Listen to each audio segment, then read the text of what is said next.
मित्रों नमस्कार, मैं प्रदीप कुमार, आप देख रहे हैं पॉलिटिकल आइडिया। आज के इस अंक में हम बात करेंगे बिहार की कुशवाहा राजनीति की। मित्रों, बिहार के लिए यह चुनावी वर्ष है। आपको पता है कि आज से 6 महीने बाद बिहार में विधानसभा के चुनाव होने हैं और इस विधानसभा चुनाव यह बहुत ही महत्वपूर्ण है। महत्वपूर्ण इसलिए है कि इस बार कहीं ना कहीं आपको एक बात तो स्पष्ट दिख रहा होगा कि 2005 से लेकर 2025 तक जो मुख्यमंत्री है, ये मुख्यमंत्री तो नहीं रहने वाले हैं। एक तो आम सहमति तो इस पर है कि कहीं से एक बात निर्विवाद है कि चुनाव में सीटें किस दल को कितना मिलेगा नहीं कहा जा सकता। कौन सा गठबंधन चुनाव जीतेगा सबसे कहना मुश्किल है। सिंगल लार्जेस्ट पार्टी कौन होगी विधानसभा सीटों के मामले में और वोट परसेंटेज के मामले में कहना मुश्किल है। लेकिन एक बात कहना आसान है कि नीतीश कुमार 2025 के विधानसभा चुनाव के बाद मुख्यमंत्री नहीं रहेंगे, इस बात की पूरी संभावना है। नंबर 1। नंबर 2, ये संभावना क्यों है? इसलिए नहीं है कि नीतीश कुमार की लोकप्रियता और नीतीश कुमार के वोट की ताकत घट गई है, बल्कि इसलिए है कि कहीं ना कहीं नीतीश कुमार की शारीरिक और मानसिक अवस्था इस प्रकार की नहीं रही जिससे कि नीतीश कुमार अगला फिर 5 वर्ष का टेन्योर जो है एक पूरा कर सके।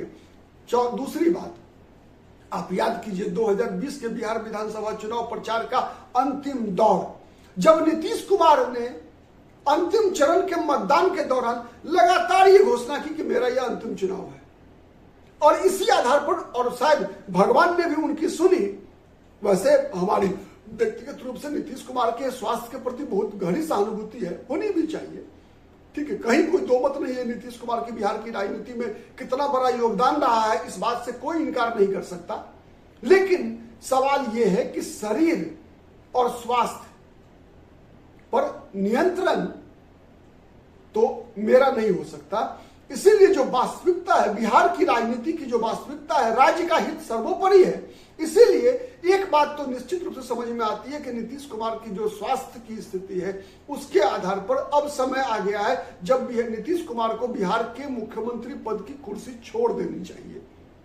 लेकिन चुनावी मजबूरी ऐसी है जिस कारण से भारतीय जनता पार्टी और जनता दल यू का नेतृत्व किसी भी कीमत पर नीतीश कुमार को अभी मुख्यमंत्री पद से हटाना नहीं चाहेगा। नीतीश कुमार तब तक मुख्यमंत्री बने रहेंगे जब तक कि चुनाव के अंतिम चरण का मतदान ना हो जाए। क्योंकि जब हम बात करते हैं कि नीतीश कुमार तराजू दो पलड़े के बीच में बटखरा है, मतलब जिस पर रख दीजिएगा वो पलड़ा चुनाव जीतेगा। मतलब नीतीश कुमार राजद के साथ जाते हैं तो राजद की सरकार बनती है, बीजेपी के साथ आते हैं तो बीजेपी के पक्ष की सरकार बनती है। तो इसीलिए नीतीश कुमार को कहा गया है कि वो पावर को एक तरह से झुकाते हैं किसी एक तरफ। तो ये ताकत का लाभ जो है बीजेपी नीतीश कुमार के लिए तरफ से लेना चाहती है। इसीलिए अभी कोई बीजेपी की तरफ से भी कोई इस प्रकार का दबाव नहीं है। लेकिन एक बात जो कॉमन समझ में आ रहा है कि 2025 का विधानसभा चुनाव के बाद एक सबसे बड़ा फैक्टर जो उभर के आएगा चुनाव के दौरान भी, अभी जैसे चुनाव प्रचार अभियान शुरू होगा आप देखेंगे कि फिर इस चुनाव के केंद्र में आएगी कुशवाहा राजनीति। आप याद कीजिए 2024 का लोकसभा चुनाव, 2024 के लोकसभा चुनाव में कुशवाहा राजनीति को एक मुद्दा बनाने में तेजस्वी यादव कहीं ना कहीं सफल हो गए थे। और इस तेजस्वी यादव चूंकि सफल हो गए कुशवाहा राजनीति को मुद्दा बनाने के लिए, इसी कारण से कहीं ना कहीं एनडीए को कुछ सीटों का नुकसान भी हुआ, विशेष रूप से भारतीय जनता पार्टी को ज्यादा नुकसान हुआ।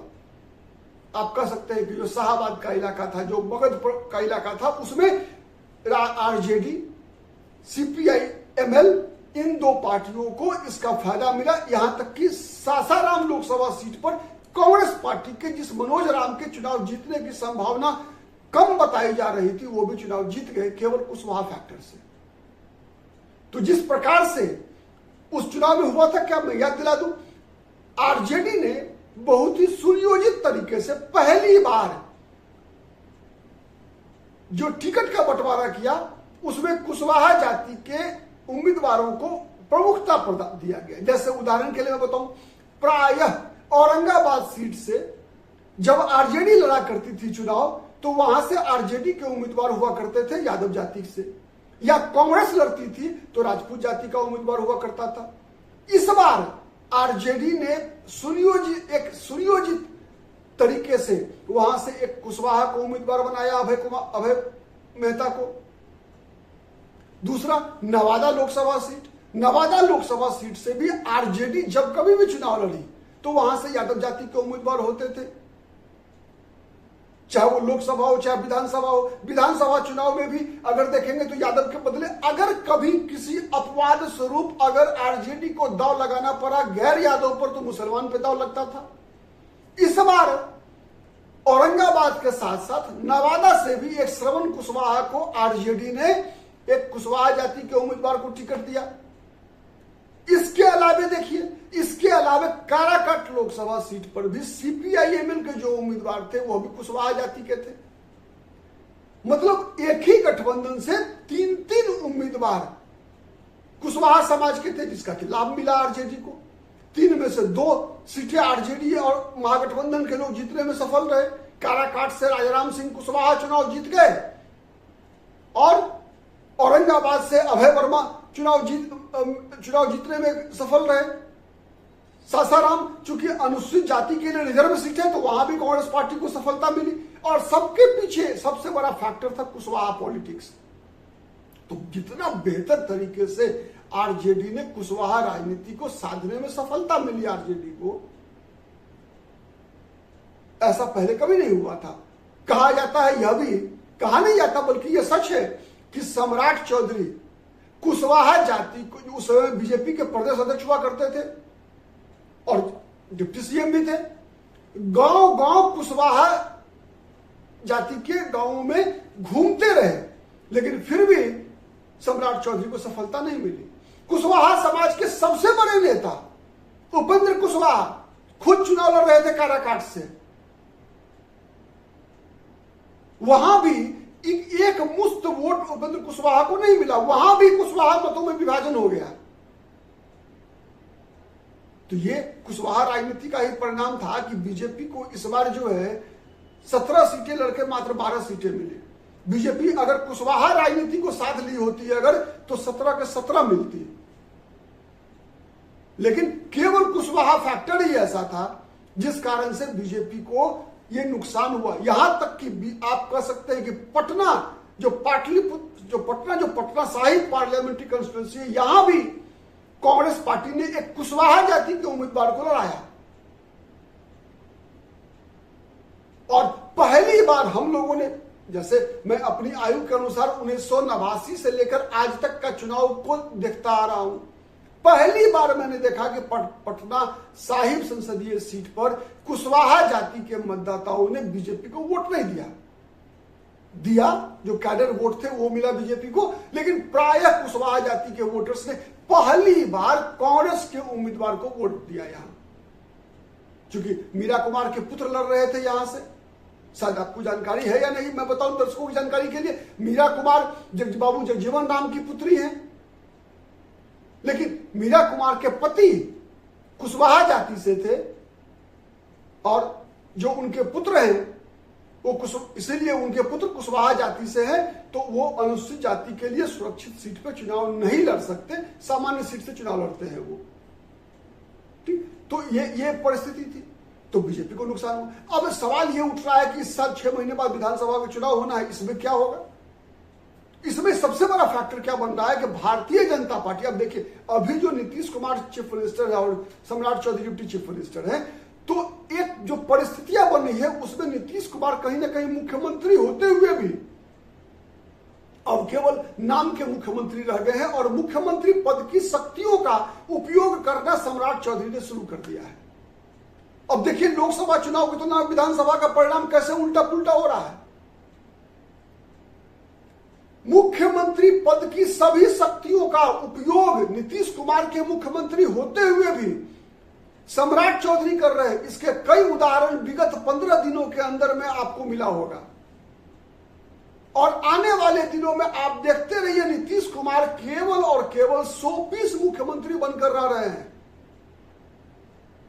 और भारतीय जनता पार्टी ने स्पष्ट संकेत दे दिया है कि सम्राट चौधरी ही हमारे मुख्यमंत्री पद के अघोषित उम्मीदवार हैं। कैसे?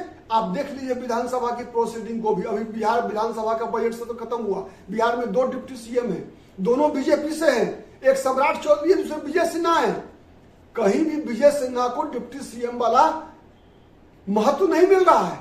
विधानसभा के अंदर भी जब जब तेजस्वी यादव से आमने सामने का मुकाबला करने की बात आई थी, सम्राट चौधरी ही तेजस्वी यादव के साथ आरोप और प्रत्यारोप में व्यस्त थे। यहां तक कि जब जब तेजस्वी यादव ने नीतीश कुमार पर भी हमला किया, तो नीतीश कुमार के सामने आप कह सकते हैं कि अगर एक ढाल बनकर अगर कोई खड़ा था अगर नीतीश कुमार के सामने भी, तो सम्राट चौधरी थे। आप याद कर लीजिए, सम्राट चौधरी को नीतीश कुमार ने गले तक लगा लिया था, पीठ थपथपाया था विधानसभा में। तो कई ऐसे उदाहरण हैं।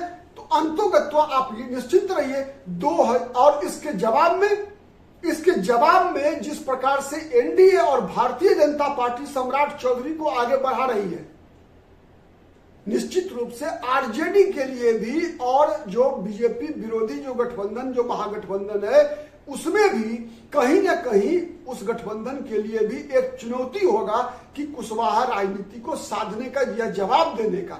हाँ, एक बात तय है कि लोकसभा चुनाव में पहल आरजेडी ने किया था, विधानसभा चुनाव में पहल बीजेपी कर रही है।